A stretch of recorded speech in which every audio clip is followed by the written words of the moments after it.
los derechos sexuales son derechos humanos. Cada vez más asociaciones de profesionales apoyan el matrimonio igualitario, cada vez está aprobado en más países y hemos invitado, cada vez más pacientes se acercan a nuestros servicios solicitando servicios de reproducción asistida. Hemos invitado a la psicóloga Elena Hernáiz, quien preside una organización no gubernamental en Venezuela que promueve los derechos sexuales y reproductivos y es autora de estas dos publicaciones que hemos repartido en el día de hoy.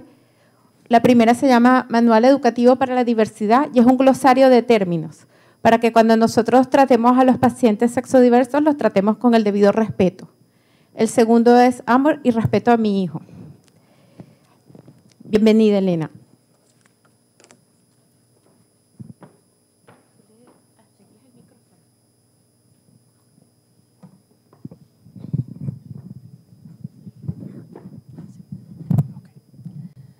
Buenas tardes. Bueno, yo muchísimas gracias, María Teresa, muchísimas gracias a la Red Latinoamericana de Reproducción Asistida.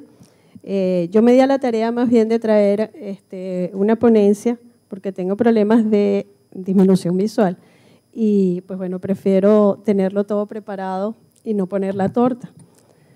Bueno, el tema es Educando para la Diversidad.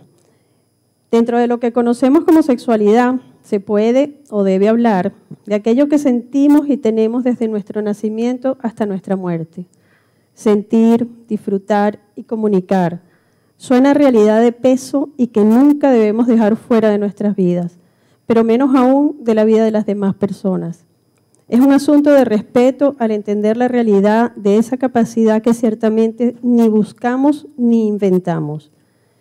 Esto nos lleva a la llamada conducta sexual humana, el erotismo, que realmente tampoco controlamos, nos estimula, no solo en lo personal, sino en pareja. Es de reconocer que en el erotismo el yo se pierde en una experiencia íntima que no suprime el juego físico, pero lo lleva a un límite que ya no es placer, sino deseo de ir más allá de sí. Conducta sexual humana. Según AUPEX, las expresiones sexuales son tan variadas como las personas y sus gustos.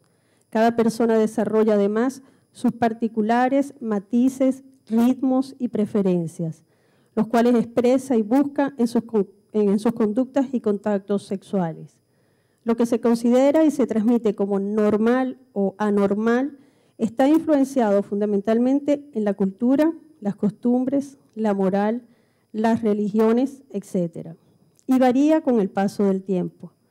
Tradicionalmente se ha intentado inculcar la idea de que existe una forma de cómo debe ser o una forma ideal de expresión sexual. Lo que se proponía como norma era una conducta heterosexual, coital y con fines reproductivos.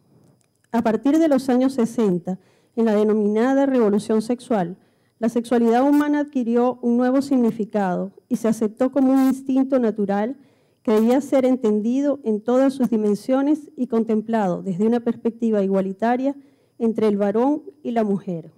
Sin embargo, estamos en el 2015 y no siempre es considerada de esta forma. Al hablar de la homosexualidad, ya cambia hasta los conceptos en muchos espacios profesionales. Somos. No suena tan complejo, no debería ser tan complejo, pero pareciera que lo es cuando tratamos a otra persona dentro de cuadros tan radicales como el llamado moral, religioso y hasta legal.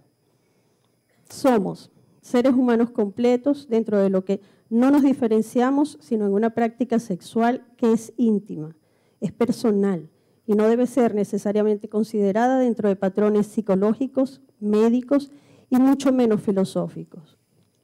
Es bien cierto, como señala el Manual Educativo para la Diversidad que le hemos repartido, que estas categorías, como cualquier clasificación de los seres humanos, no son absolutas.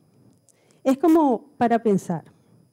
Sin embargo, ahora me interesa señalar puntos en relación a las denominaciones y conceptualizaciones particulares y que seguro estoy conocen y manejan. El de heterosexualidad, en el que el ser humano siente atracción por personas de diferentes sexos.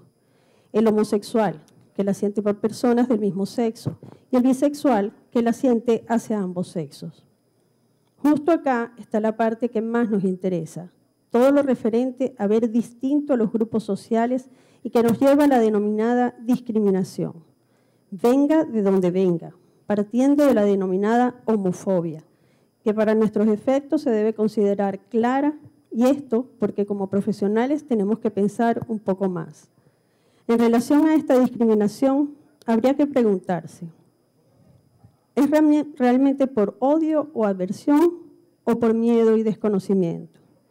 Si es la segunda historia, definitivamente tendríamos que recordar que al ser investigadores, psicólogos y médicos, se debe considerar que lo natural simplemente no es trampa.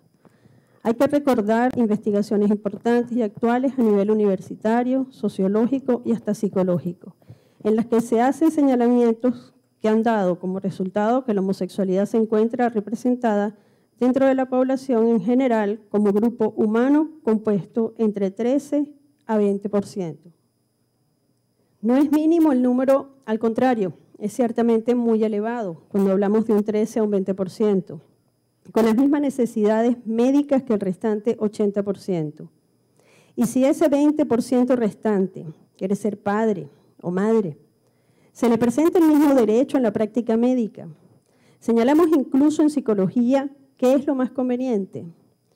Un 20% de la población que reclama su derecho a ser considerado igual, a tener iguales derechos, a manifestar y efectuar su deseo de conformar una familia sin diferencias, ni para ellos ni para los hijos e hijas. Me hice una vez una pregunta. ¿No hay más hijos criados por sus abuelos y madres? Es de reflexionar. Cabe ahora destacar un señalamiento que realmente puede ser apoyo sobre el tema por el que estamos reunidos aquí. Me refiero a la maternidad y paternidad homosexual, mejor conocida como homoparentalidad, por los dos padres del mismo sexo. Es indudable que no podemos quedarnos solo con nuestro punto de vista. Eso sería poco profesional. Así que vamos a tocar especialistas que hablan sobre la materia. El psiquiatra Luis Rojas Marcos, profesor de la Universidad de Nueva York y es director del sistema de salud de esta ciudad, informó en Valladolid que no hay razón alguna por la cual los homosexuales no puedan ser buenos padres. Sin embargo, por otro lado, Mercedes Valcarce, profesora titular de Psicología Evolutiva de la Universidad Complutense, hizo un señalamiento contrario al decir, el homosexual tiene una identidad lábil, quiere una relación en espejo, busca una continuidad de sí mismo y eso es lo peor para el desarrollo de un niño, para que pueda crecer como persona armónica e independiente. Revisando un artículo cuyo título en español es Acceso a un tratamiento de fertilidad para gays, lesbianas y personas solteras, un dictamen del Comité de Ética de la Sociedad Americana de Medicina Reproductiva, se cita a Robertson J.A. Dada la importancia de las personas de tener hijos, no existe una base sólida para negar a las personas individuales y gays y lesbianas los mismos derechos para reproducir que los de otros individuos disfrutan. Ningún Estado penaliza reproducción per se por ser personas solteras, ya sea si se consigue por coito o con asistencia médica. Todos los estados permiten a las personas solteras, incluyendo gays y lesbianas, ser padres adoptivos y la mayoría de los estados permiten a las personas solteras y parejas de gays y lesbianas a adoptar. Ahora aparecen en varios lugares otras comprobaciones claras. Por ejemplo, José Luis Pedreira, presidente de la sección de psiquiatría infantil de la Asociación Española de Pediatría, que mantiene que son varios los estudios realizados en distintos países y que aportan resultados favorables de cara a este tipo de adopción. Una de estas coincidencias señala que el desarrollo psicosocial de los niños adoptados, en este caso, y criados en familias homoparentales, adquieren niveles cognitivos de habilidad y competencias sociales, de relación con otros chicos y personas adultas y de identidad sexual que son totalmente equiparables con los de niños que se educan y desarrollan en familias de corte heterosexual convencional. Para este efecto, cabe entonces entender y destacar bien un nuevo modelo de familia, el homoparental, que se refiere a una diversidad de disposiciones que provienen fundamentalmente del impacto de la tecnología moderna y de la relativa denominación del utilitarismo y del relativismo en el ámbito de discurso moral. Su definición es clara, pues es aquella donde una pareja de hombres o de mujeres se convierten en progenitores de uno o más niños sin más detalle.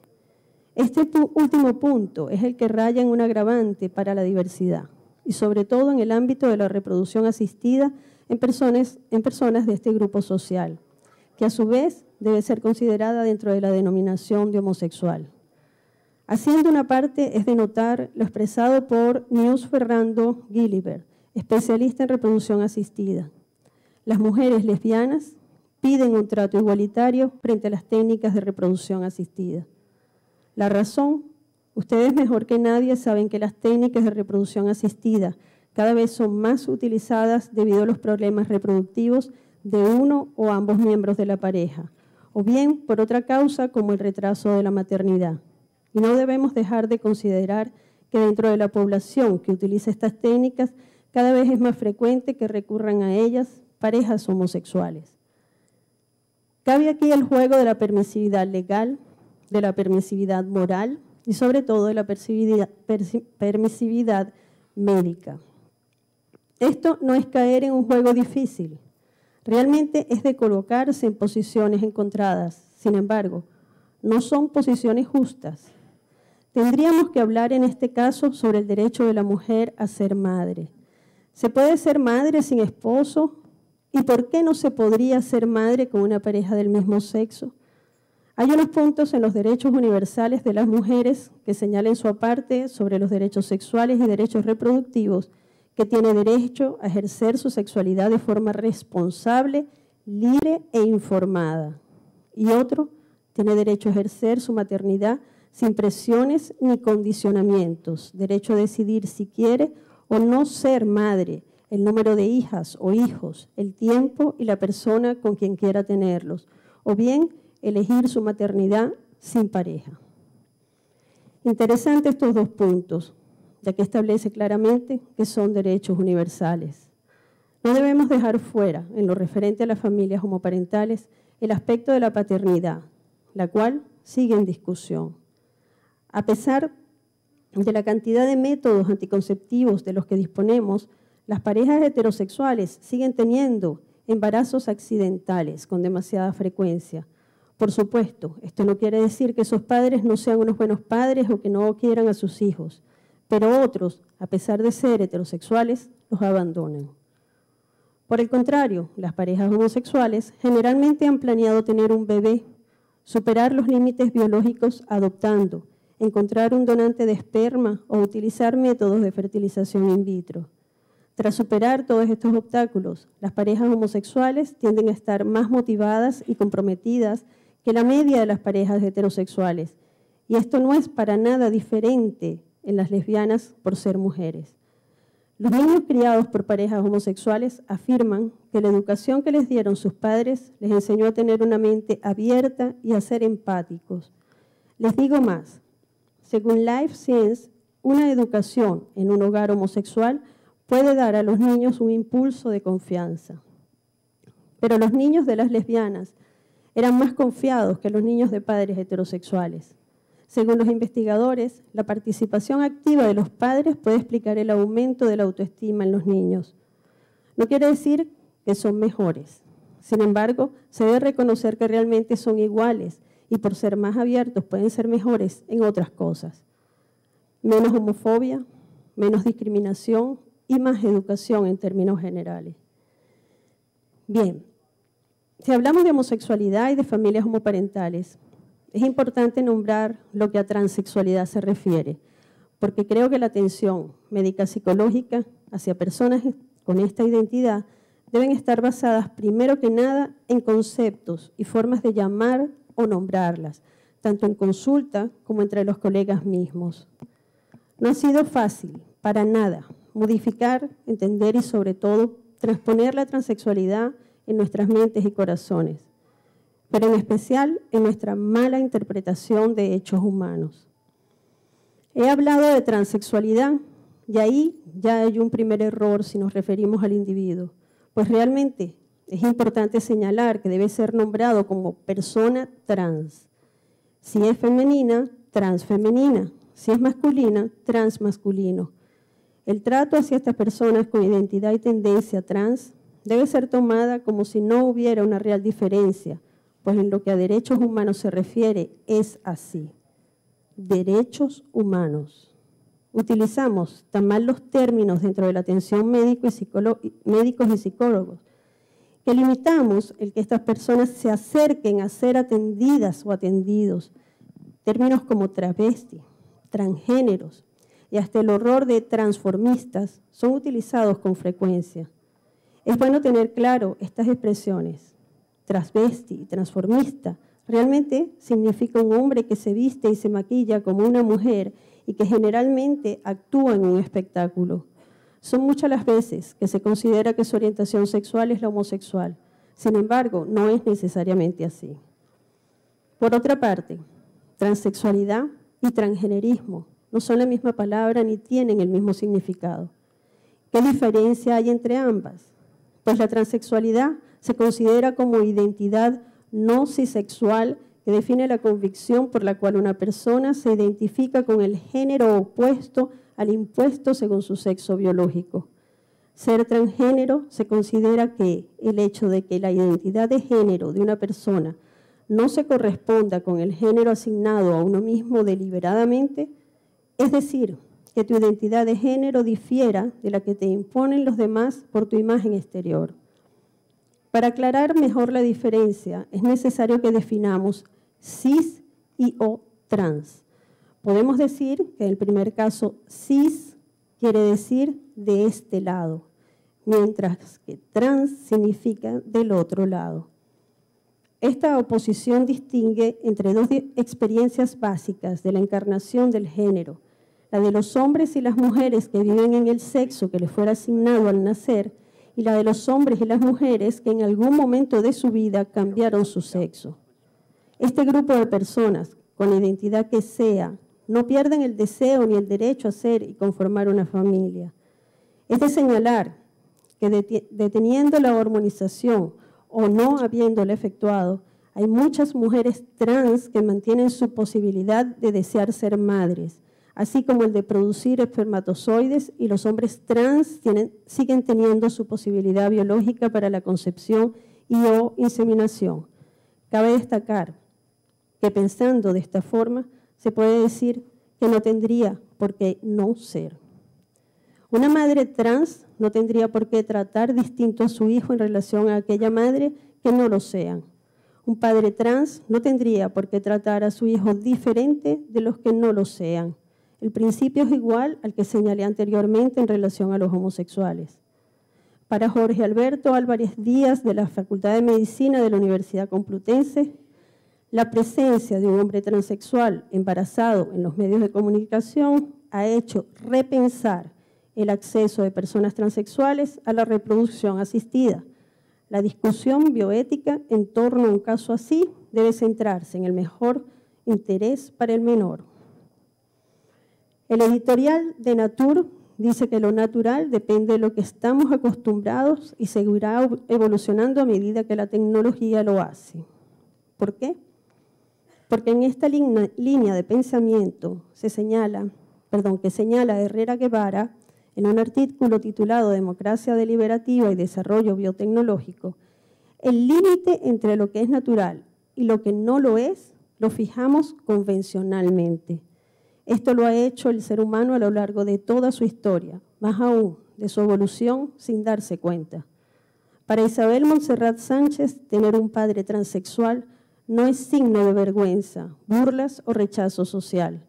La ignorancia y desinformación de la sociedad es lo que da pie a que este tipo de sentimientos surjan.